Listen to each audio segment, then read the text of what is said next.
آزادی چھین کے تو خود آزادی ظلم، جبر، تشدد، بے روا روی، خود پسندی اور تکبر میں بدل جاتی ہے۔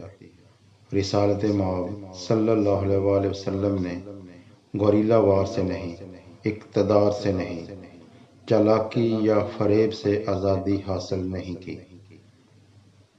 کیا ہم تیار تھے اور شعوری اعتبار سے، فکری انداز سے، علمی طریقے سے، تعلیمی حوالے سے ہم نے وہ احساسی امور سر انجام دے لیے تھے جو قوم کی آزادی کو شعور کی فکری بنیادوں پہ استوار کرتے ہیں۔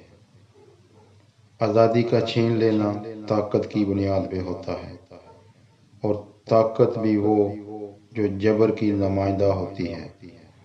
تو پھر جبر کی طاقت کا کوئی اور نمائندہ آ کے اسے بالجبر پھر چھین لیتا ہے، اور یہ چھینا جھپٹی فساد فی الارض، بربادی کائنات کا سبب بنتی ہے۔ ارشاد خداوندی ہے، بے شک اللہ تعالیٰ حکم کرتے ہیں اہل افراد کو ان کی ذمہ داریاں سپرد کرو۔ نااہل کی آزادی لا یعنی بے معنی، مبہم، بے مقصد، نالائق فہم ہے۔